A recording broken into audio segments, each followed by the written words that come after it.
ஏழாம் வகுப்பு தமிழ் பருவம் 3. மாணவர்கள் அனைவருக்கும் வணக்கம். மாணவர்களே, இந்த காணொளியில் இயல் 3 கவிதை பேழையிலுள்ள மழைப்பொழிவு பாடலை கற்கப் போகிறீர்கள். உலக மக்கள் சாதி, மதம், மொழி முதலியவற்றால் பிரிந்துள்ளனர். இப்பிரிவினைகள் காரணமாக மக்களிடையே முரண்பாடுகளும் மோதல்களும் ஏற்படுகின்றன. எல்லாரிடமும் அன்பு காட்டி அமைதியையே வாழ்வியல் நெறியாக கொண்டு வாழ்ந்தால் உலகம் உயிர்வடையும். இவ்வுண்மைகளை இயேசு காவியம் வழி அறிவோம். மாணவர்களே, உலக மக்கள் ஜாதி, மதம், மொழி ஆகியவற்றால் பிரிந்துள்ளனர். இப்பிரிவினைகள் காரணமாக மக்களிடையே முரண்பாடுகள், அதாவது வேறுபாடுகள், சண்டைகள், சச்சரவுகள், மோதல்கள் எல்லாம் ஏற்படுகின்றன. அதனால் உலகத்தில் அமைதியே இல்லை. நாம் என்ன செய்யணும்னா, அன்பு காட்டி, எல்லா மக்களிடமும் அன்பு காட்டி அமைதியையே வாழ்வில் நெறியாக கொண்டு வாழ வேண்டும். அப்போ தான் உலகம் உயிர்வடையுன்னு இயேசு காவியம் வழியாக அறிவோம். இயேசு காவியத்தின் ஆசிரியர் கண்ணதாசன். கண்ணதாசனின் இயற்பெயர் முத்தையா. இவர் கவியரசு என்னும் சிறப்பு பெயராலும் அழைக்கப்படுகிறார். காவியங்கள், கவிதைகள், கட்டுரைகள், சிறுகதைகள், நாடகங்கள், புதினங்கள்ன நாவல்கள் போன்ற இலக்கிய வடிவங்களில் பல்வேறு நூல்களை எழுதியுள்ளார். ஏராளமான திரைப்பட பாடல்களையும் எழுதியுள்ளார். இவர் தமிழக அரசவை கவிஞராகவும் இருந்துள்ளார். இயேசுவின் வாழ்க்கை வரலாற்றையும் அவரது அறிவுரைகளையும் கூறும் நூல் இயேசு காவியம் ஆகும். இந்நூலில் உள்ள மழைப்பொழிவு என்னும் பகுதியில் இருந்து சில பாடல்கள் இங்கு தரப்பட்டுள்ளன. மாணவர்களே, பாடலுக்கு வாங்க, புத்தகத்தை பாருங்க. பாடலின் முதல் பத்தியை வாசிக்கலாம். நல்லா கவனிங்க. சாந்தம் உடையோர் பேறு பெற்றோர் என தத்துவம் சொன்னார். இந்த தாரணி முழுவதும் அவர்களுக்கு உரியது, தலைவர்கள் அவர் என்றார். மறுபடியும் வாசிக்கிறேன். சாந்தம் உடையோர் பேறு பெற்றோர் என தத்துவமும் சொன்னார். இந்த தாரணி முழுவதும் அவர்களுக்கு உரியது, தலைவர்கள் அவர் என்றார். தம் சீடர்களுக்கு அறிவுரை கூற எண்ணிய இயேசுநாதர் ஒரு குன்றின் மீது ஏறி நின்று பேசத் தொடங்கினார். அவர் பேசியவற்றை தான் நமக்கு பாடலாக கொடுக்கப்பட்டுள்ளது. சாந்தம் உடையோர் பேறு பெற்றோர் என தத்துவமும் சொன்னார். சாந்தம் என்பதன் பொருள் அமைதி, தத்துவம் என்பது உண்மை.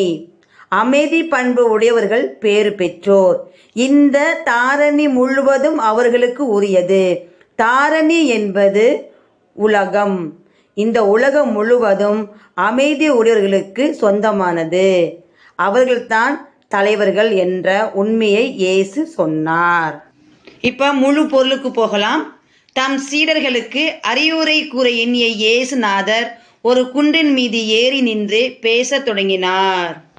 சாந்தம் என்னும் அமைதியான பண்பு கொண்டவர்கள் பேறு பெற்றவர்கள்.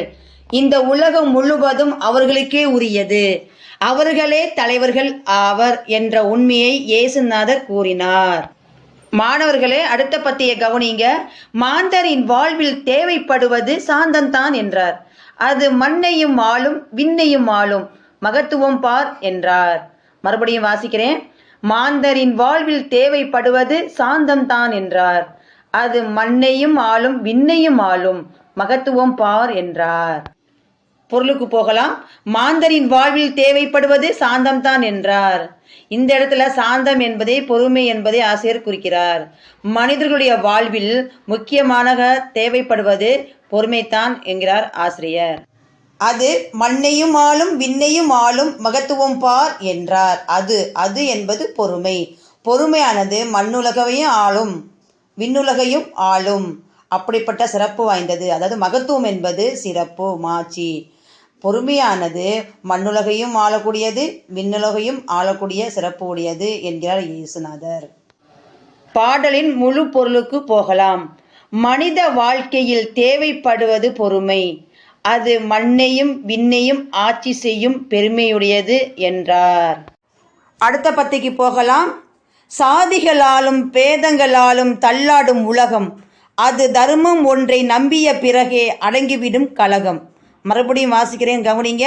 சாதிகளாலும் பேதங்களாலும் தள்ளாடும் உலகம், அது தர்மம் ஒன்றை நம்பிய பிறகே அடங்கிவிடும் கலகம். சாதிகளாலும் பேதங்களாலும் தள்ளாடும் உலகம். சாதிகளாலும் சாதி சண்டைகளாலும் பேதங்கள் வேறுபாடுகள் வேதங்களாலும் கருத்து வேறுபாடுகளாலும் சண்டைகள் ஏற்பட்டு பிரச்சனைகள் ஆகி உலகமே கலகமாக இருக்கு, தள்ளாடுகிறது, நிலை தடுமாறுகிறது. அது தர்மம் ஒன்றை நம்பிய பிறகு அடங்கிவிடும் கலகம். அது தர்மம் ஒன்றை நம்பிய பிறகே அடங்கிவிடும் கலகம். அது என்பது கலகத்தை குறிக்கிறது. இந்த கலகமானது அந்த சண்டையானது தர்மம், இந்த இடத்துல தர்மம் என்பது அறச்செயலை குறிக்கிறது. அறத்தை நம்ம செய்யும் பொழுது அந்த அறத்தை நம்பிய பிறகு, அறம் என்பது நல்ல செயல்கள், நல்ல செயல்களை செய்த பிறகு அடங்கிவிடும் கலகம், நீங்கிவிடும் கலகம், பிறகு உலகமே அமைதியாகும்னு சொல்கிறாரு. இப்போ பாடலின் முழு பொருளுக்கு போகலாம். இவ்வுலகம் சாதிகளாலும் கருத்து வேறுபாடுகளாலும் நிலை தடுமாறுகிறது. அறம் என்கிற ஒன்றனை நம்பிய பிறகு சண்டைகள் நீங்கி உலகம் அமைதியாகிவிடும். அடுத்த பத்திய கவனிங்க. ஓதும் பொருளாதாரம் தனிலும் உன்னத அறம் வேண்டும். புவி உயர்வும் தாழ்வும் இல்லாதான வாழ்வினை பெற வேண்டும். மறுபடியும் வாசிக்கிறேன். ஓதும் பொருளாதாரம் தனிலும் உன்னத அறம் வேண்டும். புவி உயர்வும் தாழ்வும் இல்லாதான வாழ்வினை பெற வேண்டும். பொருளுக்கு போகலாம். ஓதும் பொருளாதாரம் தனிலும் உன்னத அறம் வேண்டும். ஓது என்பது ஈட்டுதல், சம்பாதித்தல், பொருளை சம்பாதித்தல். சம்பாதித்தல் எப்படி இருக்கணும்னா உன்னத அறம் வேண்டும். அற வழியில், நல்ல வழியில், நேர்மையான வழியில் சம்பாதிக்க வேண்டும். புவினா இந்த உலகம், உயர்வும் தாழ்வும் இல்லாதான, அதாவது இந்த உலகமானது ஏற்ற தாழ்வுகள் இல்லாத வாழ்வினை பெற வேண்டும், வாழ்வை பெற வேண்டும். இந்த பத்தியின் முழு பொருளுக்கு போகலாம். பொருள் ஈட்டுவதிலும் அறவழியை பின்பற்ற வேண்டும். இவ்வுலகம் ஏற்றத்தாழ்வு இல்லா வாழ்வை பெற வேண்டும். அடுத்த பத்தியை கவனிங்க. இரக்கமுடையோர் பேறு பெற்றோர் என இயேசுபிரான் சொன்னார். அவர் இரக்கம் காட்டி இரக்கத்தை பெறுவர், இதுதான் பரிசு என்றார். இரக்கமுடையோர் பேறு பெற்றோர் என இயேசுபிரான் சொன்னார். அவர் இரக்கம் காட்டி இரக்கத்தை பெறுவர், இதுதான் பரிசு என்றார். பாடலின் பொருளுக்கு போகலாம். இரக்கம் உடையோர் பேறு பெற்றோர் என இயேசுபிரான் சொன்னார். இரக்கம் என்பது கருணை காட்டுவது என்பது பொருளாகும். கருணை உள்ளவங்க பேறு பெற்றோர் என இயேசு சொன்னார். அவர் இரக்கம் காட்டி இரக்கத்தை பெறுவர், இதுதான் பரிசு என்றார். அதாவது நாம் மற்றவங்களுக்கு இரக்கத்தை காட்டினா நமக்கு ஆண்டவர் இரக்கத்தையே பரிசாக கொடுப்பார்னு சொல்கிறாரு. இரக்கம் உடையோரே பேறு பெற்றவர் ஆவர். அவர்கள் பிற உயிர்களின் மீது இரக்கம் காட்டி இறைவனின் இரக்கத்தை பெறுவர், இதுதான் அவர்களுக்கான பரிசு. அடுத்த பத்திய கவனிங்க. வாயும் வயிறும் ஆசையில் விழுந்தால் வாழ்க்கை பாலைவனம். அவர் தூய மனத்தில் வாழ நினைத்தால் எல்லாம் சோலைவனம். மறுபடியும் வாசிக்கிறேன், கவனிங்க. வாயும் வயிறும் ஆசையில் விழுந்தால் வாழ்க்கை பாலைவனம். அவர் தூய மனத்தில் வாழ நினைத்தால் எல்லாம் சோலைவனம். வாயும் வயிறும் ஆசையில் விழுந்தால் வாழ்க்கை பாலைவனம்.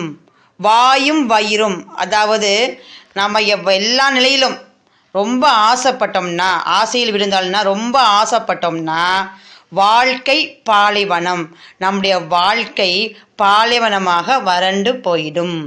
அவர், இந்த இடத்துல அவர் என்பது மனிதனை குறிக்கும். மனிதன் தூய மனத்தில் வாழ நினைத்தால் எல்லாம் சோலைவனம்.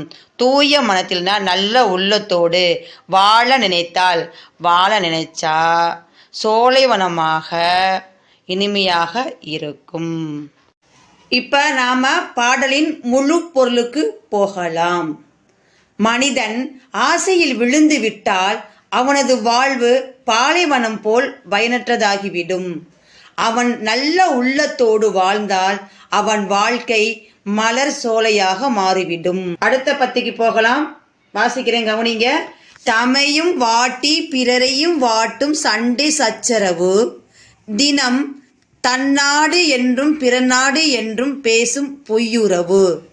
தமையும் வாட்டி பிறரையும் வாட்டும் சண்டை சச்சரவு, தினம் தன்னாடு என்றும் பிறநாடு என்றும் பேசும் பொய்யுறவு. தமையும் வாட்டி பிறரையும் வாட்டும் சண்டை சச்சரவு. சண்டை சச்சரவுனால, சண்டை போட்டிகளால் தமையும் வாட்டி தன்னையும் துன்புறுத்தி கொண்டு பிறரையும் வாட்டும் பிறரையும் துன்புறுத்துகிறார்கள். தினந்தோறும் நாள்தோறும் தன்னாடு என்றும் பிறர் நாடு என்றும், அதாவது இந்த நாடு என்னுடைய நாடு பிறர் நாடு என்ன பொய்யான உறவுகள், உண்மையில்லாத உறவுகளாக பேசி வாழ்கின்றனர். மனிதர்கள் சண்டை சச்சரவுகளால் தாமும் துன்புற்று பிறரையும் துன்புறுத்துகின்றனர். மேலும் அவர்கள் தன்னாடு என்றும் பிறர் நாடு என்றும் பேசி உண்மையில்லா உறவுகளாக வாழ்கின்றனர். கடைசி பத்திக்கு போகலாம். இமைக்கும் போதில் 1000 போட்டி எத்தனை வீண் கனவு. தினம் இவை இல்லாத அமைதிகள் செய்தால் இதயம் மலையளவு. இமைக்கும் போதில் 1000 போட்டி எத்தனை வீண் கனவு. தினம் இவை இல்லாத அமைதிகள் செய்தால் இதயம் மலையளவு. பொருளுக்கு போகலாம். இமைக்கும் போதில் 1000 போட்டி எத்தனை வீண் கனவு. கண்ணிமைக்கும் நேரத்துக்குள்ள நடக்கும் 1000 போட்டிகளால், சண்டை சச்சரவுகளால் பயனற்ற கனவுகள் தான் தோன்றுகின்றன. தினம் இவை இல்லாத அமைதிகள் செய்தால் இதயம் மலையளவு. ஒவ்வொரு நாளும் தினமும் என்ன செய்யணும்னா, சண்டை சச்சரவுகள்லாம் இல்லாமல் அமைதிகள் காத்தோம்னா, அமைதியாக வாழ்ந்தோம்னா இதயம் மலையளவு உயர்ந்ததாக மாறும். பாடலின் முழு பொருளுக்கு போகலாம். கண்ணிமைக்கும் நேரத்திற்குள் நடக்கும் 1000 போட்டிகளால் பயனற்ற கனவுகள் தான் தோன்றுகின்றன. இவை இல்லாமல் அமைதியாக வாழ்ந்தால் இதயம் மலையளவு உயர்ந்ததாக மாறும். மாணவர்களே, மழை பொழிவு பாடல் உங்களுக்கு புரிந்ததா? அடுத்த காணொளியில் சந்திப்போம். நன்றி, வணக்கம்.